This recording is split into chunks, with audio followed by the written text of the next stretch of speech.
Welcome back to the channel and welcome back to another Contender Series prediction video. In this video, I'll be predicting the full card of fights for Contender Series 2025 week number 9. So yeah, let's get right into it. First fight we got in the welterweight division, we got Donovan Hedrick versus Luis Felipe Diaz. And how do I feel about this one right here? Reluctantly, I'm going to go low confidence Donovan Hedrick to beat Luis Felipe Diaz. Diaz definitely has a much more extensive resume.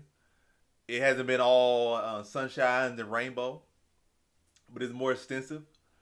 But yeah, typically guys like him don't typically prevail here. Donovan Hendrick's record has definitely been very safe, and even in the safeness of his record and his resume, I did see spots I did not like in striking and spots I did not like in the grappling, even in 40 seconds of fighting. But the way he's fighting at least seems like he's moving very tactically. And you can't really say the same for Felipe Diaz. I feel like Diaz probably peaked in his fight. He does got more experience. He's more tested. A lot more tested in all types of ways. And lost a lot of times. Or a significant amount of times to be in this spot. But Hendrick, you know, if like guy, he's taking it smart. I don't think he would jump into this situation. Like, he wouldn't take all these cakewalk. I said cakewalk. He would not take all these cakewalk fights just to come here to the Contender Series and lose. Like, he definitely has a plan. I don't think the plan he wrote out will work for him in the UFC. But I do think it'll work out for him to get to the UFC. So I think he'll come here prepared. So again, Diaz, he is who he is, and I'm not super impressed with anything he does. He does seem like a more fleshed out fighter again because he has that experience. He has a lot of years in the game. You know, he has lost, he has wins. He's fought decent company with Hendrick. Has fought fighters that he couldn't even lose to. Like, he could want to lose to these guys and he still would win. That's how bad the guys he was fighting were. So, but I think Hendrick's gonna come and make the right adjustment. I don't think Hendrick just like this guy that's sloppy or anything. He has good technique everywhere for the most part. Technical defense could be a lot better. But yeah, I think he'll make the adjustments here, come in, more than prepared for Luis Felipe Hendrick. Anyway, I'm butchering the names at this point. Yeah, I think Donovan Hendrick, he's been very particular with his career, him and his management. So I think they'll make the right adjustments and come here ready to beat Luis Felipe Diaz. Probably fight more economical on the feet, mix it up well enough, and grind out a decision over Luis Felipe Diaz. And it's probably one of those performances where says he has to come back again. And maybe he has some fights after that. Like, he'll win this fight kind of close, very close. I say it's a pretty close fight. Mix it up, do what he needs to do to win. And that's just that. And Dana White probably not gonna be too impressed with his performance, and either gonna give him the shot, or tell him to come back, or he'll have fights in between. But all in all, not impressed with him. But I think he'll come in prepared and do what he needs to do to win here. And that's the best I can say it. So in this one, I got Donovan Hedrick via decision. But Diaz is extremely live, I will say that. Next fight we have in the lightweight division, we got Lucas Caldas versus Magomed Zaynukov. And how do I feel about this one right here? Is I'm going average confidence Magomed Zaynukov to beat Lucas Caldas. I think Caldas is a solid all-round fighter, but I think Magomed Zaynukov is just the more polished, better overall fighter. And I think his skill set will just prevail here. I think he'll be able to gain the respect on the feet, mixing the takedowns, and grind out Caldas to a decision victory here. So yeah, I think Magomed Zaynukov just has the stylistic advantage and just a better overall skill set here. And should be able to prevail here and get a decision victory. Maybe even stop it, but I feel like Zaynukov is more of a decisionator, so probably gonna go the full 15 minutes. So in this one, I have Magomed Zaynukov via decision. Now to our next fight, we have in the light heavyweight division, we got Rafael Pergentino. I'm butchering his name. Rafael Pergentino versus Luke Fernandez. And how do I feel about this one right here? Is I'm going lock confidence Luke Fernandez to beat Rafael Pergentino. This might be the biggest mismatch in Contender Series history. I'm not gonna say history. Well, I'm gonna say in Contender Series this whole year so far. Yeah, it's the biggest mismatch I've seen. They're clearly giving Fernandez a red carpet rollout to come to UFC. He's been doing some good things in Cage Fury. He's been doing some good things in Fury grappling as well. It's a real solid fighter. His grappling really, it's really polished, like extremely polished.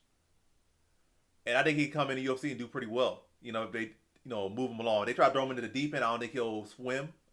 But if you give him like, again, this fight he gonna roll right over this guy. But you give him, this fight he rolls over this guy. Looks impressive, dude. We gonna do. Maybe give him like a top 30, then like another number 29. Give him a guy brought in from a regional scene at, probably gotta be like number 200, throw in the mix, and then start to slowly work him up to like, not too slow, but slow enough. Like give him like a year and a half or something. I think Luke Fernandez can be he could be a problem in this weight class. And I think he's gonna drop down to middleweight. I think he's doing light heavyweight for here, but I think he's probably gonna drop down to middleweight. But we'll see. Either way, he could do it. He could be a good, impressive talent at light heavyweight and middleweight. Am I saying he'll be some future champion in UFC? Definitely not saying that. He can be, but I'm not projecting it. But he could definitely, I feel, he could be a top 10 fighter at light heavyweight or middleweight if they move him along well. Like, because his grappling's already top tier. His training's top tier. He has the intangibles. But yeah, this one right here, this is a layup. Pergentino has nothing for him. Fernandez should be able to probably TKO him, knock him out, but primarily submit him. So I think he's going to take him to the ground and sub him in quick succession, probably in under 2 minutes in the first round. So in this one, I have Luke Fernandez via first round submission. Now to our next fight. We have in the bantamweight division, we got Adrian Luna Martinetti versus Mark Vologdin. And how do I feel about this one right here? I'm going low confidence Mark Vologdin to beat Adrian Luna Martinetti.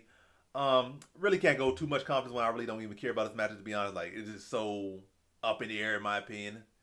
It's not a matter of style. It's a matter of the tape not really giving me enough on either guy.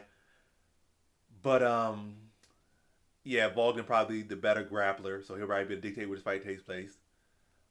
It's like the Arsenal a little bit more polished. I think Martinetti might have better hands. He's a little bit bigger. But Vologdin seems like the more well-rounded guy here. So I'm going to trust his more well-roundedness to get him done here, or get it done. But I'll say by decision. I think it'll be a good, close, competitive scrap.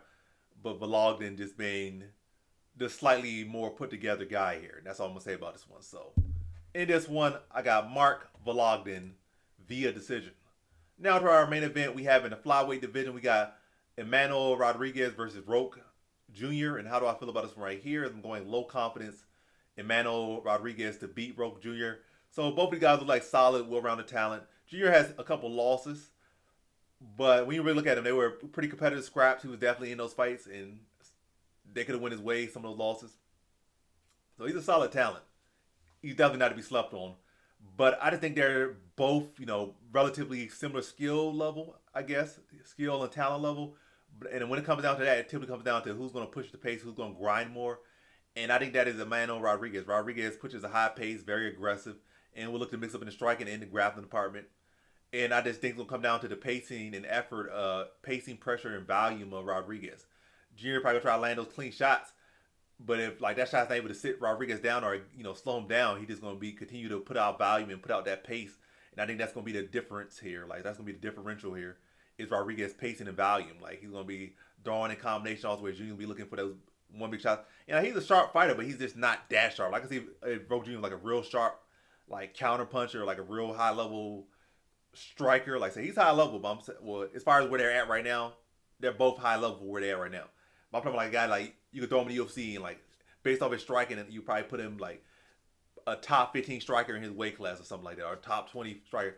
And I would not put him there. I'd probably put him like maybe top 35, top 40, or something like that. Like he's solid, but I don't think he's that solid enough that it's going to be able to be that big a difference. It's something to respect, but it's not nothing to really slow Rodriguez down from doing what he does. But good competitive scrap, probably going to be a fight that's going to be a full mixed martial arts fight. Probably we're going to see scramble, we're going to see some grappling.